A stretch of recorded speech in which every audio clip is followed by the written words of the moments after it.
Hi everyone, welcome to the first episode of Midnight Mysteries. Today, we're taking a look at 3 unsolved disappearances, with the first being Erin Marie Gilbert. On May 4th, 1971, a little girl was born in Everett, Washington, and that little girl was named Erin Marie Gilbert. Erin Gilbert was one of 3 sisters in her family. Growing up, her family describes her as always kind, compassionate, and loved to be active. During her school years, she would play multiple sports like basketball, volleyball, and softball since she was almost 6 feet tall. In Erin's free time, she always liked to read and run. As her family and Erin got older, her sister Stephanie married an Air Force man and traveled with him around the States, eventually settling down in Anchorage, Alaska, and being alone for the majority of her time there. Knowing that her sister Erin lived in San Francisco at the time with her father Kurt Gilbert in 1994, she invited her to stay with her on the Elmendorf Air Force Base in Alaska, now known as the Joint Base Elmendorf-Richardson, where she could spend some quality time with her sister, and of course, Erin agreed. Time went on, and things were going as they should be, with the family growing unbreakable bonds with each other as each day passed on into another one, until there would be no more days to spend together. A year passed by since Erin had moved to Alaska, and it was time for the annual Girdwood Forest Fair held every year between the dates July 1st and 2nd. Previous days or weeks before the festival, Erin met a man by the name of David Combs, or Dave Combs, in a local bar named Chill Coot Charlie's, or Coots. They had a few drinks, and soon Erin and David exchanged numbers, and Erin agreed to go on their first date at the upcoming event at the local fair. The deal was that David would come pick up Erin at 4 p.m. to take her to the fair, which was a 40-minute drive from Erin's and David's house since they lived near each other. And as promised, he showed up. But before Erin went on her date with David, the family wanted to come out and see who Erin was going on said date with. They chatted for a bit, then they both took off in his car to begin their first date, which should have been magical, but ended up tragic. On the day July 1st, 1995, Erin Marie Gilbert went missing and hasn't been found since. Unfortunately, only one witness has come forward stating that they saw the couple at the fair on that day, so we know David and her made it to the fair. However, the majority of this story comes from the key witness who was the last person to see Erin alive, David Combs. Police interrogated David Combs once getting started with this case, and he states that Erin and he decided to call it a day and went back to his car around 6 p.m. He noticed his car lights were on, and his car would not start. Therefore, David told Erin his friend's house was nearby, and he would go to his house and retrieve jumper cables and would be back instead of asking someone local who was at the fair. Apparently Erin agreed, and he left her there alone by his car at the fair. David told police that he ended up wandering accidentally for 2 hours and still couldn't find his friend's house, so he went back only to find Erin gone. Assuming she went back into the fair, David claims that he went back in to find her until 1 a.m., but to no avail. Without worrying that she made it home okay, he got back into his car, which magically started without jumper cables, and left. Where he went after 1 a.m. is still unknown to the public. Once police investigated his story, somehow there were no witnesses who came forward who saw David looking for Erin until 1 a.m. And somehow there has been no evidence from David or any witnesses stating that there was a friend's house that lived close by to the fair. In the morning around 7 a.m., David finally called Erin's sister Stephanie to see if she made it home okay with a calm and not worrying attitude, states Stephanie. And without surprise, she did not make it home that night. So, concerned the family, Stephanie and her husband went into their car and drove to the fair to search for Erin. Furthermore, once the family arrived around 8 a.m., David was already at the fair and sitting down eating a hot dog so nonchalantly, stated Stephanie to the police. Now, this information is not known to the public, so we do not know if Stephanie told David she would meet them there, or if she just hung up and went to the fair only to find David there waiting for her. However, Erin's family and David searched for her again, and to no avail. Not being able to find her, Stephanie decided it was time to report her missing. But since Erin was an adult, the police couldn't do anything since she wasn't gone for a full day. With determination and willpower to not take no for an answer and to find her sister, Stephanie reached out to a local news station, the KTUU, or also known as KWS in Alaska, and the police finally took action upon her case. Sadly, Erin Gilbert has been missing for nearly 3 decades, and no leads or remains have been found to keep this case alive. The police may not be able to keep her case alive, but Stephanie has made a Facebook page dedicated to her sister in hopes that someone or some leads will come forward to finally give not only her justice, but her family peace. Her Facebook page will be linked down below this video. Some speculate that David Combs has something to do with this, since his story is full of inconsistency.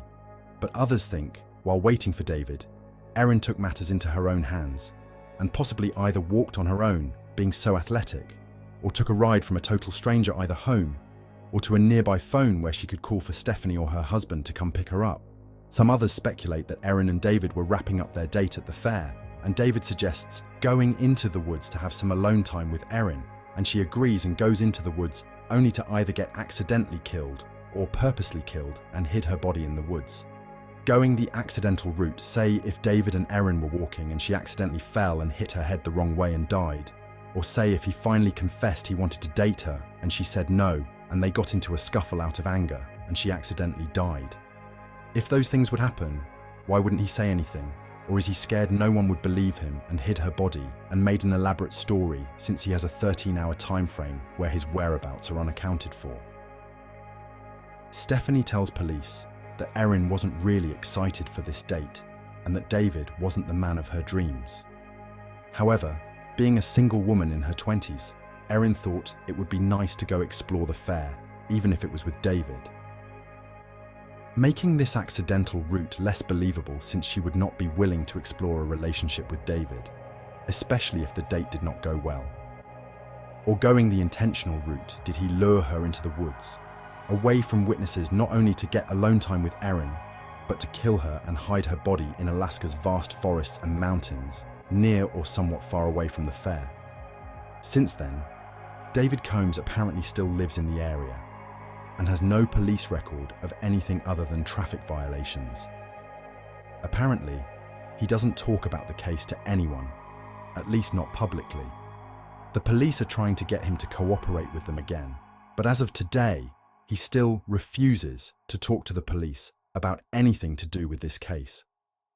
Since the police do not have any hard evidence against him, all they can do is let him roam free. Is David Combs' story really true? Did he really have nothing to do with her disappearance, or is he more involved than he claims? Brian Williams, later known as Bison Dell, was born on April 6, 1969, in Fresno, California. His early life remains largely private, as he seldom discussed it publicly. His father, Eugene Williams Jr., also known as Gino Williams, and his mother, Patricia Phillips, raised Brian alongside his older brother, Kevin Williams, who later took the name Miles Dabbard. Brian attended St. Monica Catholic High School in Santa Monica, California, where he was active in track and field.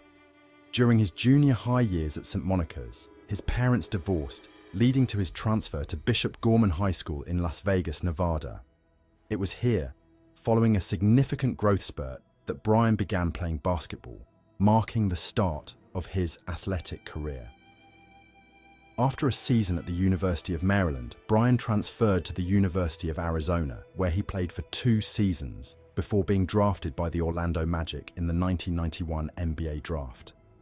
He played 8 seasons in the NBA before retiring at the age of 30 in 1999. Post-retirement, Brian pursued his passions for music and travel, with sailing becoming one of his favorite activities. He visited various countries, exploring regions like Lebanon, the Mediterranean, and the Australia outback. Brian's retirement was also enjoyed by his girlfriend, Serena Carlin, who cherished their time together. Tragically, on July 6, 2002, Brian, Serena, Bertrand Saldo, Mark Benson, and Brian's brother Kevin set off from Tahiti aboard the Hakuna Matata. They planned to sail the South Pacific, but tensions between the brothers marred the journey.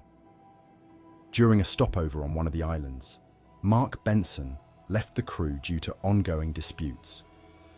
On July 7, 2002, the remaining 4 members continued their journey as planned. However, shortly after their departure, only Kevin Williams would return to shore. On September 5, 2002, Kevin caught the attention of the police when he attempted to purchase gold in Phoenix, Arizona, valued at over $152,000, using his brother's name. Confronted by the authorities, Kevin remained silent about his brother Brian Williams' disappearance. Lacking sufficient evidence for a murder charge, the police did not detain him, though he was the prime suspect. After his release, Kevin's girlfriend, Erica Wise, drove him to the Mexico border, a decision that would lead to tragic consequences. On September 14, 2002, Kevin was found barely alive in Tijuana, Mexico, and was transported to Scripps Memorial Hospital in San Diego, California. His condition was so critical that doctors declared he would never emerge from his coma. On September 27, 2002, life support was withdrawn, and Kevin passed away surrounded by his loved ones. The investigation took a turn when the police learned Erica had driven him to Mexico. Under interrogation, she revealed a confession from Kevin, who claimed no one would believe his side of the story. He alleged that on the night of July 7, 2002, a fierce argument with Brian escalated into a physical altercation.